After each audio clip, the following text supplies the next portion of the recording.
Okay, touchdown! Okay, and once again, I find myself here talking about a subject that I just, it's surreal, you know? Like, this is the point in the story where the Gorosei, the five Elder Stars, are finally moving, so therefore, it's time to sit down and talk about what the Gorosei can actually do in a fight. If they could do anything in a fight, because we're probably going to find out about this relatively soon. So that's how it is.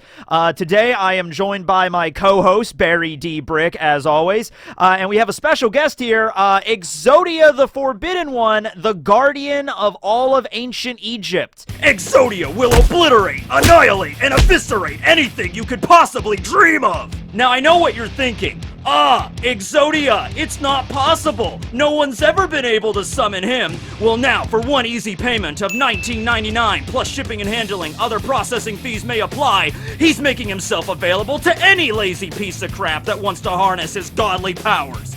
Like you! Also, there's a RHINO back here. Okay, so, in the last video, I talked about, more of, like, what was happening in the chapter. Chapter 1073, we have Saint Jerry Garcia, Saturn arriving at, well, heading out to arrive at Egghead, okay? I talked all about that, about how he's probably going to command the Seraphim, but I also mentioned in the video, the big, elephant in the room, do the Gorosei, are they powerful? Do they have really strong hockey? Do they have a really powerful devil fruit that has been, like, in the world government's possession for years and years and years, right? And in the video, I really didn't decide. I was basically like, well, they could very well be extremely powerful. The world government pretty much rules the entire planet. I mean, not the entire planet. There are countries such as Wano that are not allied with it.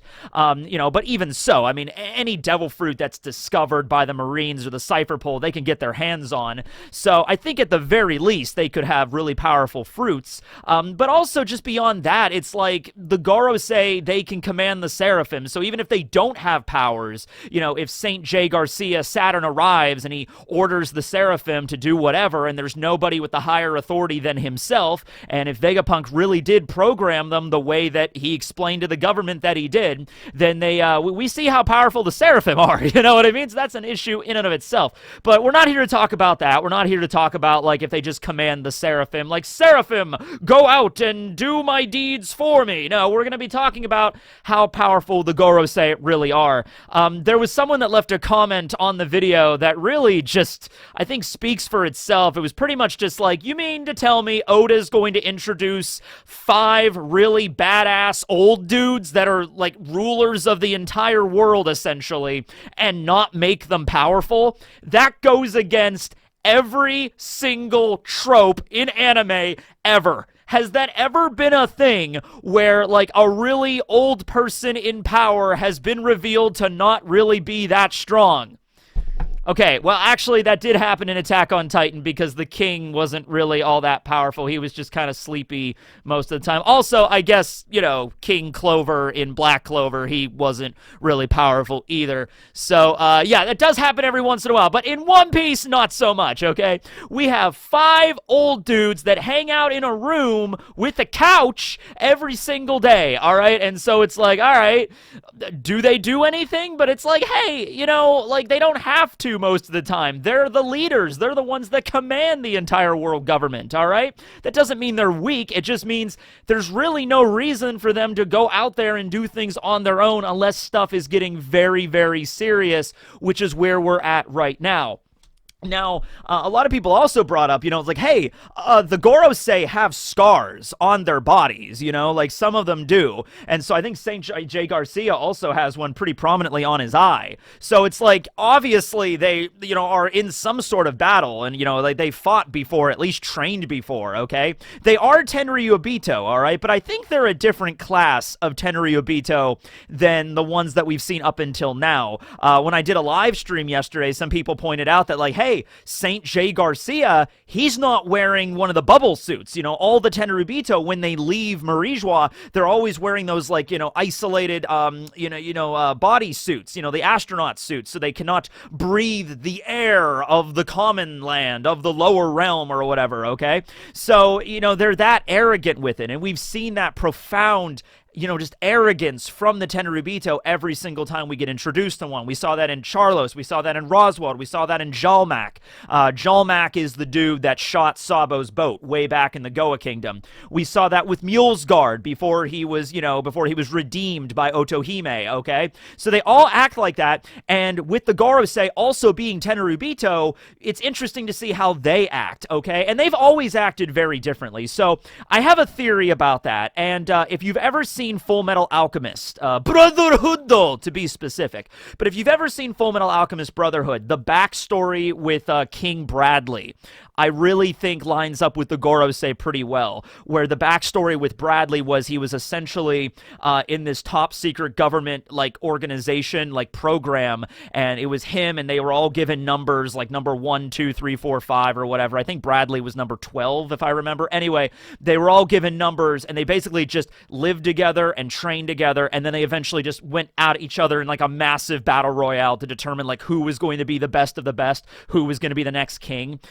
I think it's something similar to that, not maybe so much with the battle royale and everybody dies, but I think in every generation of Tenryubito, they take a few of them aside, maybe from specific families. So there were the 20 families that founded the world government, but maybe there were 5 families that were particularly relevant. Maybe they did more of the work than the other families, or they had more, maybe more of the work, but they had more specific specified roles in setting up the government, okay? And so those 5 families are the families of which the Gorosei emerged from, okay? So one of those families, I guess, would be the Saturn family that we saw that St. J. Garcia is representative of, okay? So maybe they took certain members of the Tenryubito away to a special place where they were taught all about global politics and how the world really works, and they meet Eam, and Eam is like, ah, yes, these are the new candidates for the Gorosei, or something like that. And then they're raised in a completely separate environment.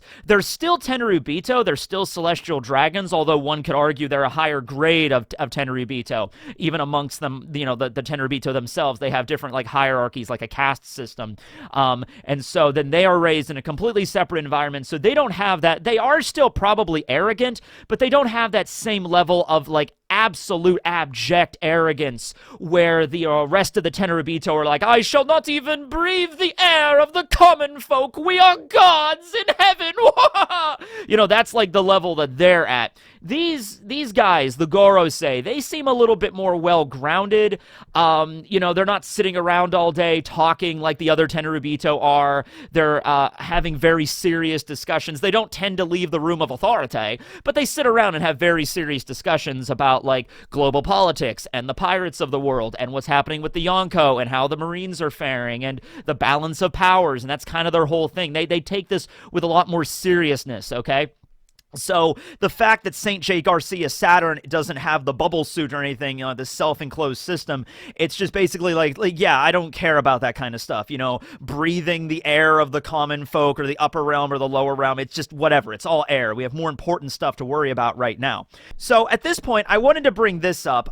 So a couple of years ago, I made videos about each one of these, but in case you don't remember, Artur over at the Library of O'Hara, alongside Professor Gemini, made this 6-part fan fiction, essentially, called The Return to Reverie, where it was 6 different chapters, fan chapters of One Piece, and it revealed a lot of big stuff. It was just having fun with it. Here are the Gorosei and their abilities. Here's who Eam really is. Here's Dragon's power. Here's Dragon's bounty. It was a really fun fan project that Artur and Gemini had worked on for a long time, and I did videos reviewing each of the chapters, so I'll leave them up in a card up here. So obviously it's a fan chapter, so it has no bearing on the real story, and in the fan chapter 3, Artur actually gave each of the 5 Gorosei their abilities. There was one of them, the Samurai Gandhi dude, of course, has the Shodai Katetsu. That's just confirmed. The Gondoff, Gonfall looking guy was a master of martial arts.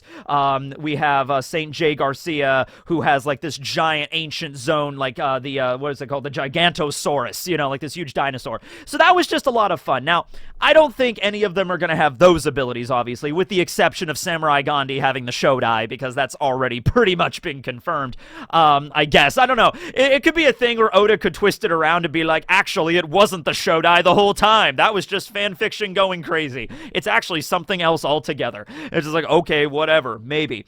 Anyway, though, I do like the lines that Artor wrote for the Gorosei here, where it was basically like, hey, we're not like those lazy fools in the city. You know, ever since we were young, we were basically trained to be strong of mind and body. We rarely have to make use of our powers, but maintaining our strength is a necessity.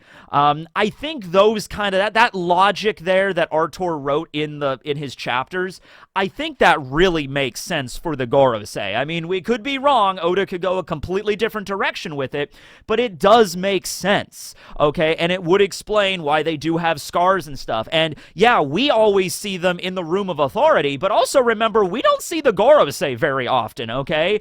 In the last few arcs of the story, they've been showing up more and more, but before that, hell, man, they only showed up like a couple of times, right? So all those times that we don't see what's up with the Gorosei, maybe every morning they all wake up to go train with each other, and they do have really powerful abilities, okay? So, obviously speaking, they could all have really powerful devil fruits. I don't think any of the devil fruits are going to be like the ones that Artor designed for them, although some of them are cool. One of them has like a mercury devil fruit, like liquid metal. That sounds awesome. But here's an idea, and I'm sure that somebody else has probably already thrown this out there by now, and I'm really kind of embarrassed that it took me this long to realize this. But, okay, Luffy has the power of a sun god mythical zone right now, okay? And he is sun god Nika, and he has all the crazy wacky powers in his awakened form, Gear 5th. We've already seen all of that.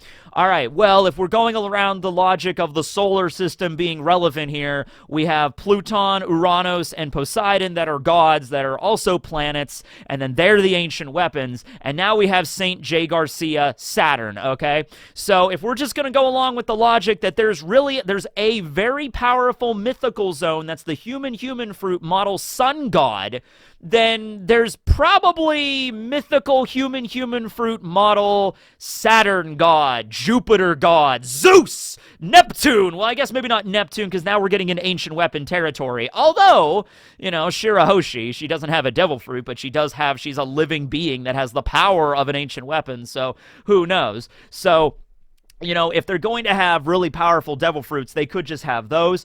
I don't think the Gorosei are immortal. I don't think they're like, you know, they've been around. Now, Eam, on the other hand, different story, different bag of hammers with Eam. Eam could be like 1,000 years old. But with the Gorosei that we see right now in the story, I don't think they're immortal. I think it is a mantle that is passed down hereditarily. So they have kids, or maybe another member of their clan or their specific family. So, you know, when Saint J. Garcia Saturn dies, another member of the Saturn family of Marijois becomes the next Gorosei to represent him, okay? It might be his literal son or daughter. It might be like, you know, his nephew or his niece or somebody else in the family will take up that mantle, okay? And so that is like assured that they will make sure that their families continue for that reason, okay?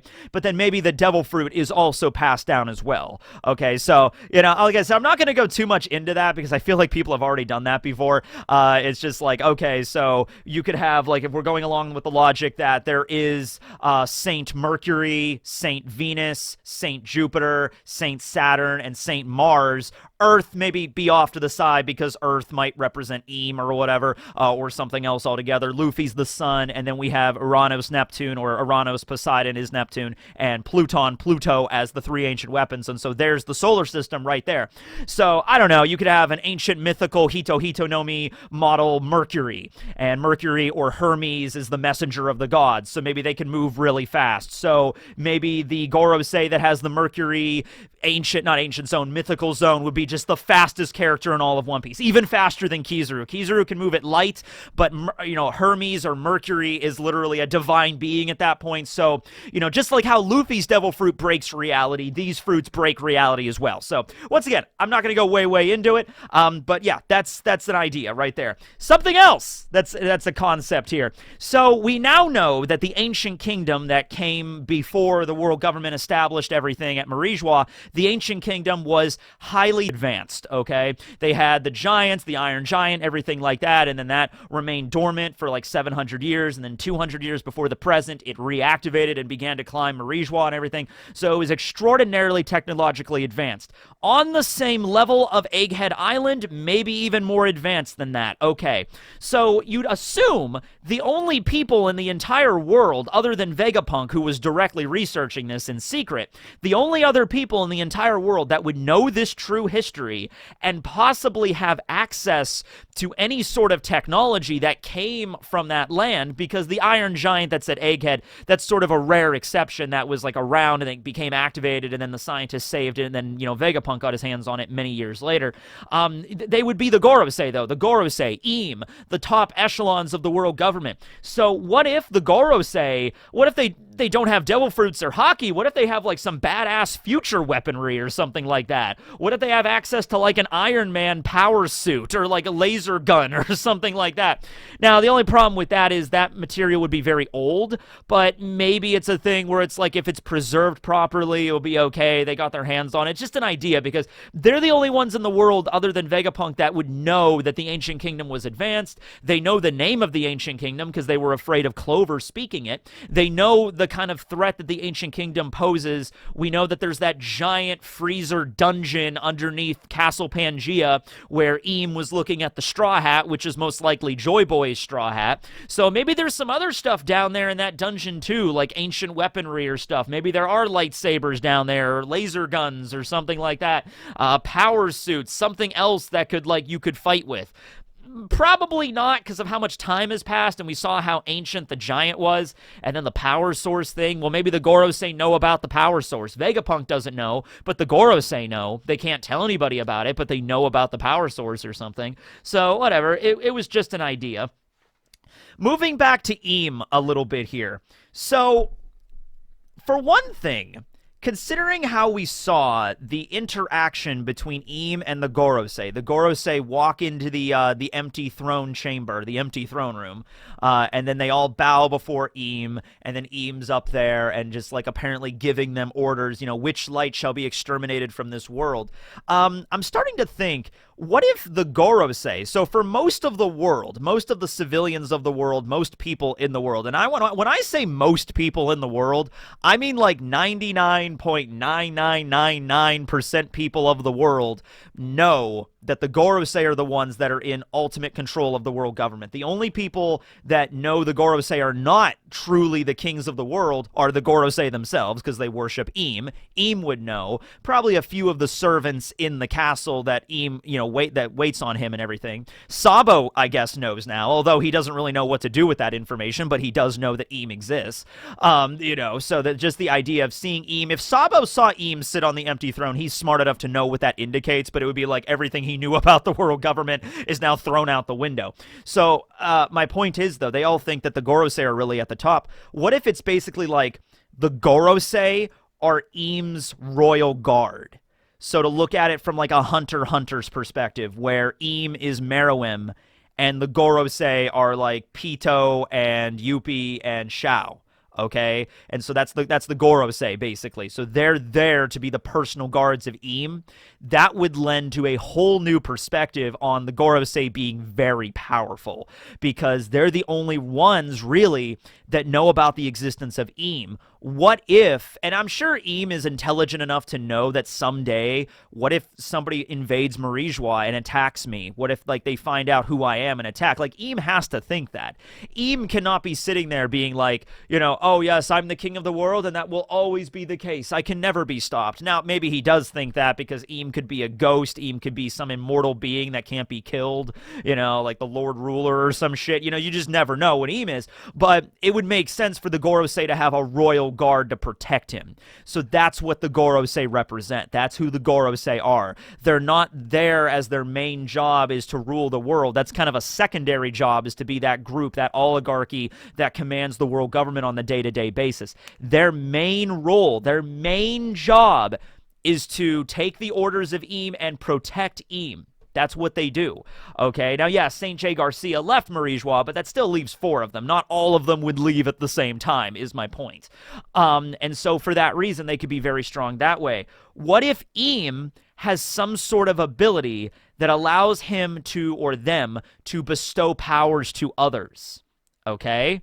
Yeah, all right. So it's a situation where but after the Gorosei are selected, after the new generation are selected, or one of them dies and another one joins, they meet and there's some kind of like initiation ceremony where like presents like, I will now grant you the power. Ooh. And then one of the Gorosei receives a fragment of power from or something, and that makes them really powerful. That also could explain why they like, I made a video about this years ago on could the Gorosei refuse an order from because they seemed vastly loyal to So could they say, like, I don't want to do that, Lord Sama. Maybe it's like, I will give you part of my power. Now we're getting into Yuha territory from Bleach, but I will give you part of my power, and therefore there's part of me within you. You can never doubt me. You always think highly of me. You will always listen to my orders, my commands as the ruler of the world, the one that sits on the empty throne. You have no choice in the matter. Like, kind of like brainwashing. This goes back to the idea that I had for a long time that, like, what if just has this ridiculously powerful Conqueror's Haki and he could just rip away your will? Well, what if it's even more than that? What if he can literally give powers to people but turns them into their puppets? Okay, where has the puppets of the Gorosei, and they still have their own agency, but they have to obey whenever he issues an order. It could be something like that. Now, going along with that idea of giving out power, you know how you make a really scary, powerful individual in an anime? Here's how you do it. And it works the best whenever you're dealing with any sort of fictional world that has like a magic system that's established. Hard magic system, soft magic system. I mean, it works a lot better with hard magic systems, as we're going to see in a moment here. But in One Piece, we have devil fruits, and devil fruits have a set amount of rules to which they work. Okay, Haki has similar rules. Okay, there's things that are like within a certain boundary of how these abilities work. One Piece isn't like the most in-depth with their power system. It's not like Nen from Hunter x Hunter, where Togashi goes really in-depth with it there. But there are parameters, like things that devil fruits can and cannot do, although those parameters are always kind of being changed around. We saw that with Luffy's devil fruit. But one of the big things about devil fruits is that you cannot eat more than one devil fruit. That is like a very steadfast rule. Now, to be fair, we've never actually seen this tested. We've never actually seen a character eat more than one devil fruit and explode. That apparently is what does happen, according to CP9, according to Blueno and Lucci. That is what happens, but we've just never seen it personally, and I made a video about that. But let's assume for a moment that is what happens. I'm assuming people have tried this before in the past. What if when a normal person eats more than one devil fruit, they do explode? Like, it actually does happen, okay? All right, then. How you make a really broken, scary, powerful character is you break the rules with the power system. Look at what happened with Blackbeard. So Blackbeard ate 2 devil fruits, and when that happened at Marineford, everybody in the fan base was like, oh shit, like, because that's the reaction. It's like, that's something that is impossible in the One Piece world that is now reality. You now have somebody that has 2 devil fruit powers where nobody else could have that. He has that, and we still don't know how that works with Blackbeard, but he has the Yami Yami no Mi, one of the strongest Logias, and he has the Gura Gura no Mi, the strongest Paramecia, okay? And so that was devastating on how scary now Blackbeard is with those abilities. Garp's still gonna kick his ass, obviously, but yeah, Okay, I'm still on that Garp train. Whoop, whoop, okay. So, what if because we don't know what is, but what if has some relationship with devil fruit powers? What if can bestow more than one devil fruit power to the Gorosei? What if could make a replica of devil fruit powers? So all the rules that we knew about with devil fruits, that the reincarnation cycle, there can't be more than one devil fruit at a time, that you can only have one devil fruit at a time. What if all those rules go out the window when you're dealing with And so has the ability. Now, there would be a few exceptions to this. One exception may very well be like Blackbeard's Yami Yami no Mi, Luffy's, Gumu Gumu no Mi, or the Hito Hito no Mi. So maybe like not every single devil fruit could make a perfect replica of and bestow the power to somebody else. But what if with a lot of devil fruits he could? And I'm basically only saying this because wouldn't it be cool if could like, I now have the power of the Mera Mera no Mi, and I will give that to one of the Gorosei. I will also bestow you the power of, like what's a power that would really complement? Let's say there's a wind fruit. I also give you the wind fruit, so you have this really powerful vortex fire devil fruit, right? Or, you like devil fruit fusion. You could see all the possibilities there. That's what I'm going with here. I want there to be devil fruit fusion in the story. So Eam could make these really powerful combinations and give them to the Gorosei, which makes them that strong, okay? They would keep this secret from the rest of the world. Most of the world would not know this, and so when Blackbeard has 2 devil fruits, oh my god. So how come Blackbeard can have 2 devil fruits then? Well, Blackbeard's related to maybe Rox, and maybe Rox was somebody that messed around with Eam because Rox wanted to be the king of the world, and then Eam is kind of the king of the world, so maybe there was something there. Maybe Rox ripped off part of Eam's flesh or got his blood or something, and just like, now I have your power! And then Roger and Garp showed up, killed Eam, but what if Eam's power passed down to a child who was Blackbeard, and now Blackbeard has the same power as Eam does, and it's like, oh crap, and then, just like, but you know how it is? You know how it is? And it's like, there's a running theme throughout the story where the government is underestimating Blackbeard. Like there's been a lot of times, like I think even Shanks, that was the meeting with Shanks. Like, I have to talk to you about a very certain pirate that you're overlooking. It's Blackbeard. What if it's not a situation where the Gorosei don't realize the danger of Blackbeard, but they cannot move unless Eam issues the order? Okay, so what if Eam is up there and Eam's like, oh crap, Blackbeard has my power. Okay, we got to be real careful how we play this, okay? And so what if the Gorosei are talking to Eam like, Eam-sama, maybe we should deal with Blackbeard now? We can send all the Marines and all the Cypher pull at him. He has your power. And Eam could just be like, no, I have a plan. I work in mysterious ways. And the Gorosei are like, okay, sure, yeah, you're Eam-sama. We'll listen to whatever you say. So what if the reason why Blackbeard is being so underestimated and the Marines seem to not be doing, like he's a Yonko, he's dangerous, but they're not doing as much as they could considering how powerful he is? What if Eam is the one kind of holding them back? What if Eam is like, you will not go after Blackbeard. I have an idea. I have a plan. It might be something like that. I don't know. But, yeah, so those are just a few ideas there. The Gorosei could just have really powerful god devil fruits a la Luffy. They could have access to ancient weapons and not the ancient weapons, but ancient powerful, I was saying ray guns and power suits, but it could be something even more dangerous than that from the ancient kingdom. Gorosei has Eam's royal guard that are powerful in that way, and also maybe that Eam has some ability to, like, replicate not every single devil fruit, but he could replicate a lot of devil fruits and give it to them beyond anything that Vegapunk could come up with or Caesar came up with the artificials. Eam is just able to just craft. Like, I could just make the Goro no Mi and just give it to one of you. You know what I mean? The rules don't apply with me or anybody I share my power with. So, we're basically just making Eam-sama Yuha Bach from Bleach, but I'm okay with that. I'm the Bleach guy as well, so I'm perfectly okay with that. What do you think about this predicament, Exodia? Wait, holy crap! The Gorosei are the 5 limbs of Exodia! There we go. Oh, what if... Oh, no, that wouldn't work. I was thinking, it would be cool if we never saw the Gorosei and Eam in the same room with each other. We have seen that, unfortunately. But what if we never saw them in the same room, and then it's like the Gorosei, like, all merged together like the lucky 7 gods from Record of Ragnarok, and they form Zero. And just like the 5 Gorosei form together to make Voltron, to make Eam-sama. That would be interesting, but clearly that's not the case. Anyway, thanks for watching the video, everybody. Now it's time for some RHINO facts. Oh yeah, gonna go do the intro from this side.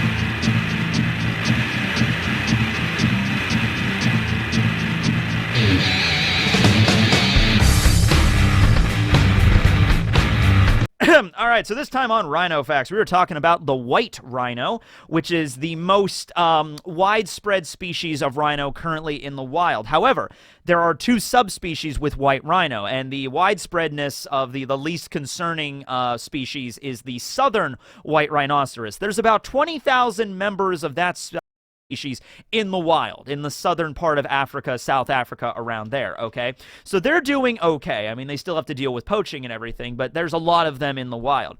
Now, the northern white rhinoceros, not doing so well. As of right now, in 2023, it's very likely that they are extinct in the wild. We don't know for sure, but it's very likely they are extinct in the wild. There are only 2 surviving individuals. They are both females. Their names are Najin and Fatu, and they're currently in Kenya, okay? During the 70s and 80s, there were only about 15 in the wild. That number was down from 500 because there was a big boom of rhino poaching in the 70s and 80s, so there was like 500, and now they were down to 15. Then the population started to rise back up again throughout the 90s into about 32 members, but then poaching had another big boom, and so now it really does seem like there's just none in the wild, which is extremely sad. And because the 2 rhinos that are in captivity, the 2 northern white rhinos that are in captivity, are both females, they obviously cannot mate. So there's a lot of things that, like artificial insemination and other things, people are trying to figure out ways to, get more of the northern white rhinos. So there are attempts to try to get more of them, but to be honest with you, just my personal take on it is it really doesn't look too good. With that few members, it looks like they're on like the razor's edge from being extinct right now, okay? And it's very likely that in my lifetime, the northern white rhinoceros may very well just go completely extinct. Might go the way of the Tasmanian tiger and everything like that. And you know what? It's like, okay, obviously animals, depending on climate or just their food, has changed and shifted over the course of like thousands of years. Animals go extinct naturally all the time. Animals were going extinct long before humans ever started picking up spears and chucking them at them, okay? But when you look at the act of poaching, where this isn't like a natural progression of like climate shifts and it's like, okay, this one animal is maybe too big for their area and the area changes and there's not enough food and then they die off and they become extinct like naturally or whatever. This is literally people thinking that rhino horns have magic properties. Go kill them and then bring us the horn. And then they go, because there's money involved and there's a black market involved in all this. Okay, let's go kill the rhinos and get all the money. All right, let's just go do that. And that's the reason why so many of these species are critically endangered or in fact completely, extinct in the wild or extinct period. That's just so sad. That's just so sad. All right. Man, rhino facts, every single one has been progressively more depressing. I gotta look up, I think I'm gonna look up like a charity for rhinoceroses to see to help out with, and I think I'm gonna maybe promote that on the next one. I gotta look into that because this is just becoming increasingly depressing each time I do this. But it's bringing awareness, if nothing else. All right, that's the video. Teching, signing out. Save the rhinos.